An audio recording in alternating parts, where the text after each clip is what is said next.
Hello everybody, welcome back to another video. Hope you guys are all having a fantastic day. Today's upload is going to be a quick episode or a quick video. Hopefully it will be under 10 minutes again. And it's going to be an update on the potential and at this point a fairly likely chance for a snowstorm in northern Maine and the northeast. So this is not going to really impact much of the Northeast, excluding parts of Vermont, New Hampshire, and Maine, and parts of upstate New York. However, I still, want to report on it because it's going to be the first major storm of the season in the northeastern part of the country. So let's just dive right into this. Before you actually, if you like these type of videos, if you like this channel, if you'd like to support it, you can do so by subscribing and liking the video. It's just a great way to support my channel, so thank you if you decide to do so. So let's just run the GFS first off.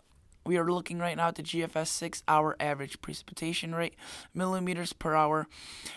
And what we see is this system right here that is tracking across southern Canada, and this system eventually makes its way down into coastal New England.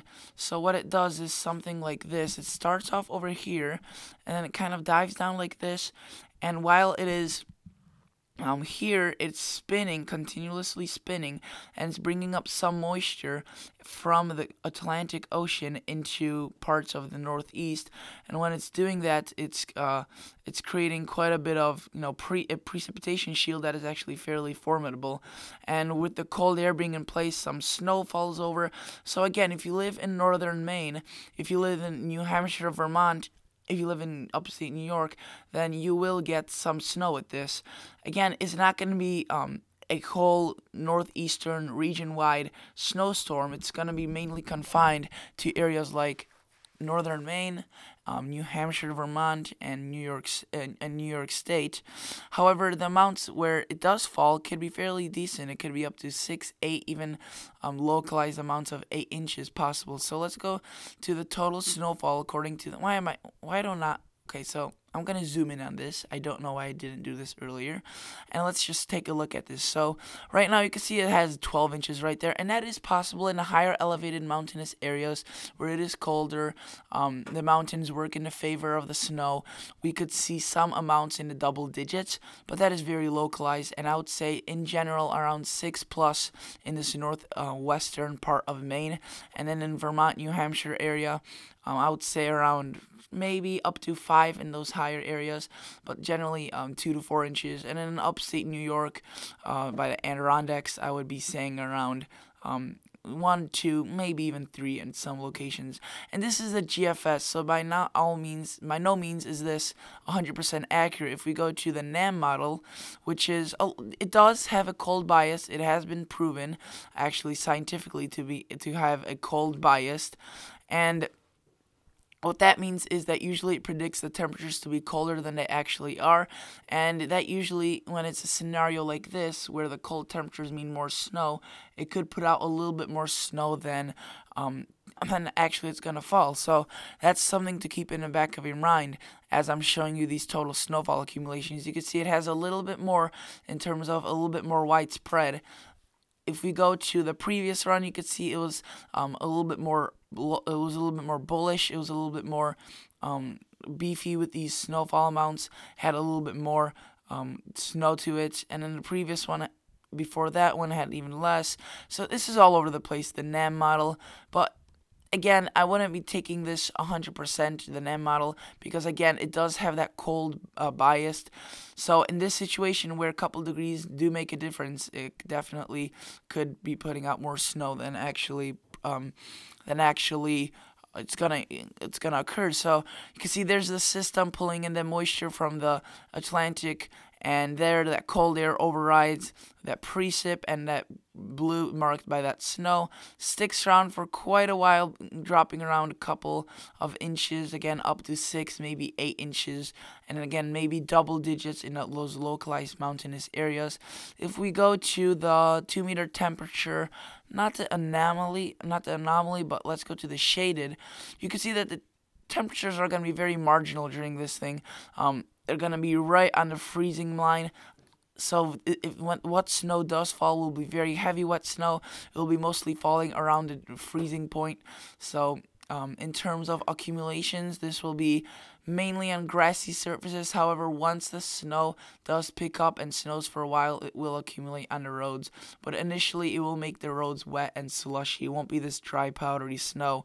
Let's go look at that NAM 3KM, which is a little bit higher resolution of the NAM 12KM. I do like it because it sometimes shows those banding features, which can be fairly helpful. And you can see again it kind of erupts in that moisture, brings in quite a bit of precip, and you can see even some heavier snow bands right there. So the NAM 3KM again isn't perfect, also has that cold bias because it's part of the NAM family, and again puts out some amounts actually closer to the coast, having a little bit more, and a little bit more in Vermont, New Hampshire, New York. So that is definitely a little bit different. If we go to the Canadian model to show you the snowfall amounts, you could see again does have those snowfall amounts. It is a little bit lighter than most, but it's definitely still there. If we go to the European model, click on next 3 days, which will be, let's just go actually to make this a little bit more precise. Let's go back to the rain, snow, and let's go like this. Okay, sorry about that. Okay, so let's go to the next 3 days, and you can see that. Let's just click on an area near Caribou. That's a fairly populated area in Maine. You can see 10 inches, 11, so possibly up to a foot. That's what the European model is saying. And with these storms, the NAM, what I've realized is has been really good in pinpointing whether it's going to be rain or snow in certain areas, but it's not the best in pinpointing exactly where it's going to be the highest amount of snowfall, and the European model does a better job of that. So what we know at this point is, sorry I keep zooming in, I wanted to zoom out. What we know that at this point is that northwestern, if not the whole state of Maine, will be affected by this storm, and parts of New Hampshire and Vermont, also parts of New York, but again Maine mainly will get impacted by this. And I know I have viewers from Maine. This is going to be the first major snowstorm of the season for the Northeast, or should I say the upper Northeast. And again, I would say up to 8 inches. Maybe I wouldn't be as confident as the European model is showing right there, 10 inches. But I definitely would say that 8 inches is not out of the question, especially for the higher elevated areas, which we do have in Maine. So that is basically it. Today was a quick video again. I could show you actually the National Weather Service map before I go quickly. You can see right now no watches posted for the Northeast at all. I think there is a hazardous weather outlook. Yes, there is. And let's just go to a city like Caribou again, fairly populated area. You can see 1 to 3 Tuesday night, tomorrow night, or as I'm recording this video, tomorrow night, and this is tonight if you're watching this video on Tuesday. And then this is, and for Wednesday you can see another 1 to 3. So a good amount of snow, definitely gonna cause some issues, but in terms of a blockbuster nor'easter, nothing of that sort, but definitely the first major snowfall of the season. So thank you guys so much for watching. I really appreciate the support on all my videos, and I'll catch you all guys in the next episode.